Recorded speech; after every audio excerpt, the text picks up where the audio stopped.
I'm gonna head on into Trader Joe's. Let's see what's going on in the bread aisle and what should come home with you.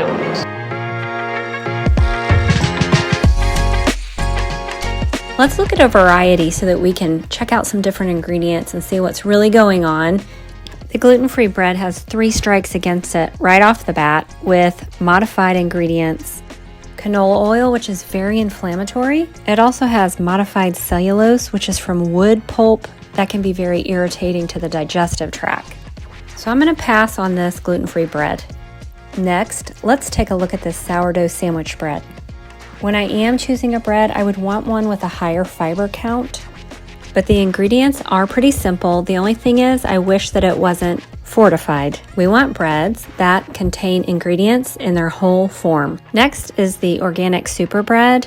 I've had this bread and it does taste delicious. The only thing is, I wish that it was sprouted, but it does have a lot of seeds. It has a good amount of fiber. So for those of you that are in transition, working your way towards the sprouted breads, this is the one that I would pick up. Next is the sprouted bread section, which is speaking my language. Wheat can tend to be high in phytic acid, and the sprouting process breaks that down so that the phytic acid doesn't fight the nutrients that you're trying to absorb.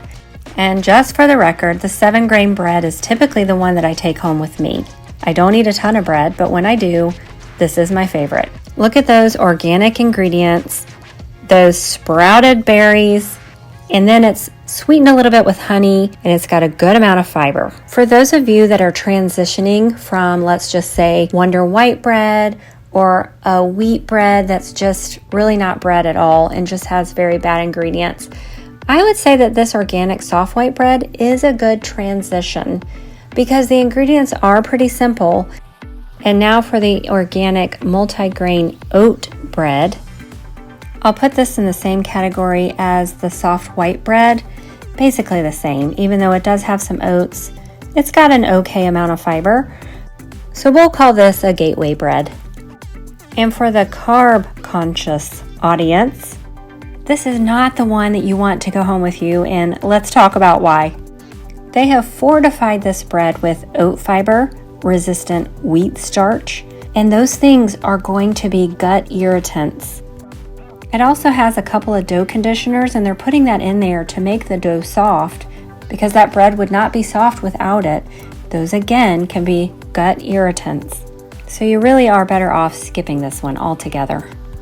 But I will say, if you choose to take this bread home with you, please, please, please drink a lot of water. That's a ton of fiber for 2 slices of bread. Now for what I would call the king of all breads, the Ezekiel bread from Food for Life. It is organic, it is non-GMO, low glycemic, whole grains, sprouted with simple ingredients. They have even included sea salt. There aren't any oils in this bread, and it has a great fiber-carb ratio. Love the Ezekiel bread.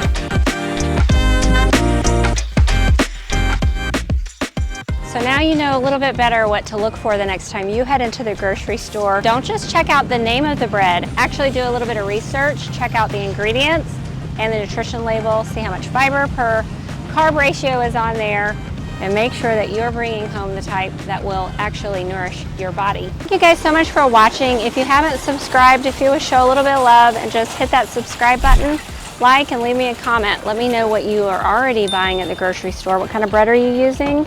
Is this new information for you? You guys have a great day.